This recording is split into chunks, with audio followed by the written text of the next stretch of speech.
When I log in, I see all my projects that I have permission for. Selecting one brings me into the dashboard.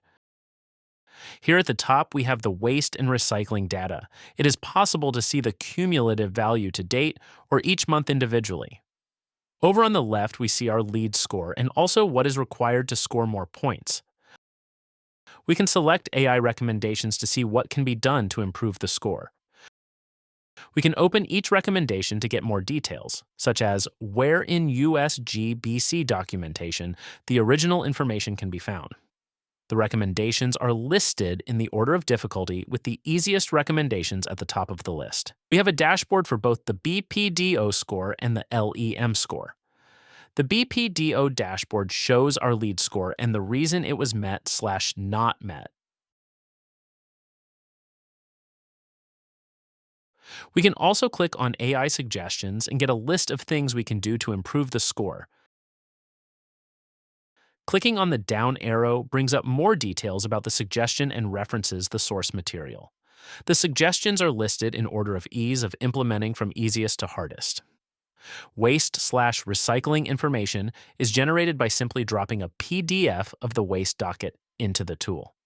We can also support an emailed photograph so the dockets can be uploaded directly from the recycling center. Here's a handwritten document. The AI engine is extremely good at retrieving information even from smeared or crumpled dockets. If for any reason the document can't be read, the AI will mark that document as not processed. Let's drop a new docket in. As soon as I do, the AI begins to process and usually takes about 15 to 20 seconds to extract the needed information. I can also manually edit the data if needed by simply clicking on the Edit button. Dockets are permanently stored for auditing purposes. At any time, a USGBC lead report can be downloaded from the system. It is formatted exactly in the USGBC required format. If I now go to this tab, we see the overall lead project information that will apply to all materials in the project and how they are being measured.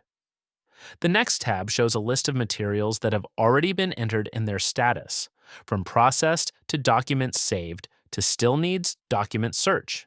I can create a new material submission, and all I have to enter is the product name and the manufacturer. I then click search, and we look for documents both in a local database and on the internet as a whole. Once I have a list of documents, I can view them and see the ones that seem appropriate to extract information from. I then download those documents and click the Extract Data button. It takes the AI around 30 seconds to a minute to extract the data, and this task can be run in the background while you enter more products. Once the data is extracted, we can go to these tabs to see how the AI has populated them.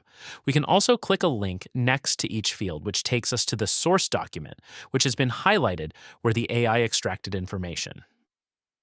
Hovering over the highlight brings up a description of the AI reasoning.